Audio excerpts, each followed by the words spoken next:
Um homem que teve o privilégio de abrigar a Arca do Senhor em sua família nos tempos do Antigo Testamento, mas encontrou um fim trágico quando tocou racionalmente na arca. Esta é a história de Uzá, filho de Abinadab, o homem que abrigou a Arca da Aliança em sua casa após as calamidades que atingiram os filisteus. O aspecto marcante da história de Uzá é o fato de que Deus o feriu.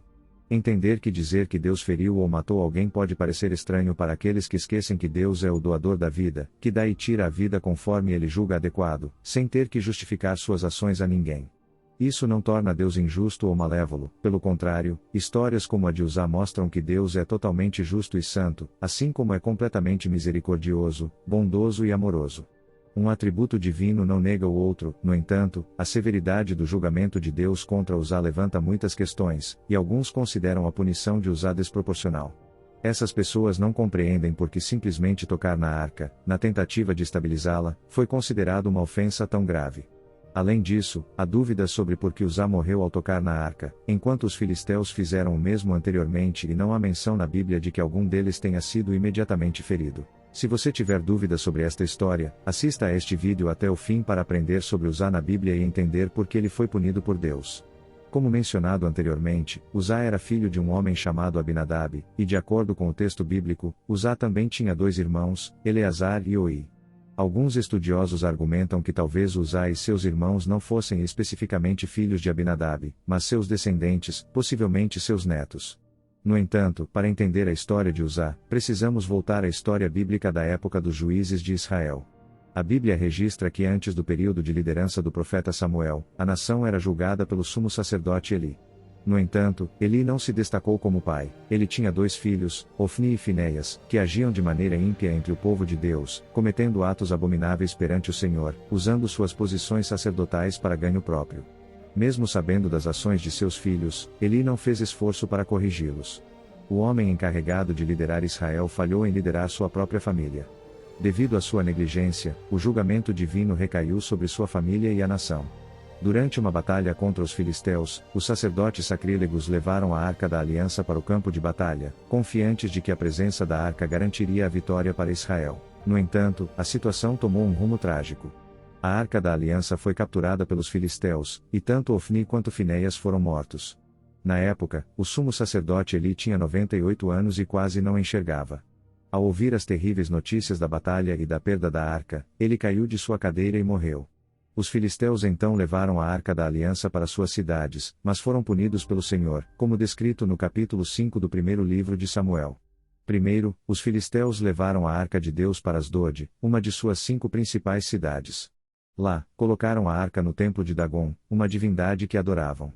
No entanto, a estátua de Dagon foi destruída diante da arca do Senhor, e os habitantes de Asdod foram afligidos por severas aflições. Mais tarde, os filisteus moveram a arca para outras cidades, como Gate e Ecrom, mas as pragas persistiram. Aterrorizados e incapazes de suportar as calamidades que caíam sobre eles, os filisteus perceberam que a Arca da Aliança precisava ser devolvida aos israelitas. A Arca da Aliança permaneceu com os filisteus por 7 meses antes de ser enviada para a cidade fronteiriça de Bet-Semes. Em Bet-Semes, a arca foi tratada indevidamente, resultando na morte de muitos homens da cidade pelo Senhor.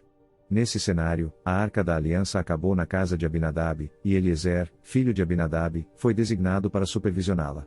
Anos depois, com a arca ainda na casa de Abinadab, Davi, então governante de Israel, decidiu mover a arca para Jerusalém, solidificando a cidade como o centro religioso de Israel. No entanto, a missão de transporte da arca foi um desastre. A Bíblia relata que colocaram a arca em um novo carro puxado por bois, com Oi e Uzá guiando. Inicialmente, o transporte da arca foi acompanhado por uma caravana festiva em honra ao Senhor, até que ocorreu um evento fatídico. À medida que a caravana se aproximava da eira de Nacã, os bois pareciam tropeçar ou se mover, fazendo com que a arca se inclinasse. Uzá instintivamente estendeu a mão para estabilizar a arca, e a ira de Deus foi inflamada. Consequentemente, Deus feriu Uzá, e ele morreu ao lado da Arca da Aliança. Assim, o lugar foi chamado de Perez Uzá, refletindo o surto de Deus contra Uzá. Esse evento perturbou profundamente o rei Davi, que temeu o Senhor e interrompeu a jornada da arca para Jerusalém. A arca foi então levada para a casa de um homem chamado Obed-Edom, onde ficou por 3 meses. Apesar de tudo isso, muitos continuam perplexos sobre por que Uzá foi ferido ao tocar na arca. O texto bíblico de 2 Samuel 6 versículo 7 afirma que Uzá morreu devido à sua irreverência ao lidar com a arca.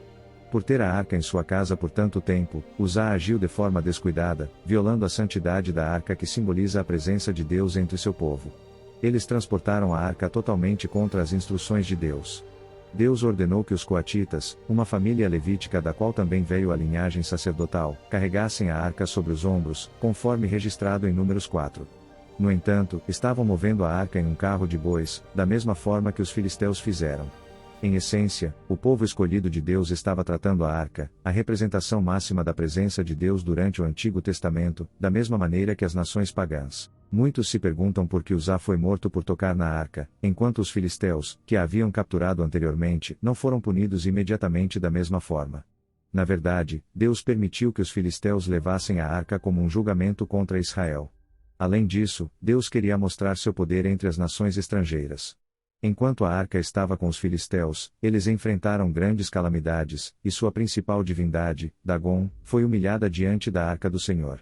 A situação de Uzá era diferente, sua família havia sido a guardiã da arca por anos, presumivelmente sendo levitas. Parece lógico supor que Uzá conhecia as ordenanças de Deus sobre o transporte da arca. Assim, quando a arca finalmente estava sendo movida para Jerusalém, destinada a se tornar o centro de adoração a Deus em Israel, aqueles responsáveis ignoraram os comandos de Deus, tentando transportar a arca do seu jeito. Portanto, o castigo de Uzá serviu a um propósito pedagógico, mostrando que os assuntos de Deus não poderiam ser tratados de maneira descuidada. A história de Uzá oferece uma visão profunda da imutável santidade de Deus e do respeito exigido por sua presença divina. A morte de Uzá, uma consequência de tocar na Arca da Aliança, destaca que as instruções e mandamentos de Deus são primordiais. Embora possa parecer severo para alguns, enfatiza que a desobediência, mesmo quando fundamentada em boas intenções, não pode ser ignorada. Além disso, ao contrastar o manejo da arca pelos israelitas com o dos filisteus, fornece uma lição sobre a importância de compreender e obedecer aos caminhos de Deus. Os filisteus, não familiarizados com as leis de Deus, enfrentaram calamidades, mas tiveram tempo para reconhecer seus erros e corrigi-los. Em contraste, Uzá, presumivelmente conhecedor das ordenanças divinas, enfrentou julgamento imediato. Em essência, a história de Uzá, carregada de tristeza e julgamento divino, serve como uma lição atemporal sobre reverência, obediência e as consequências de negligenciar os comandos claros de Deus. Em um mundo onde alguém pode ser tentado a tratar os assuntos espirituais levemente, a história de Uzá permanece como um lembrete convincente da gravidade dos assuntos divinos e da reverência necessária ao se aproximar deles.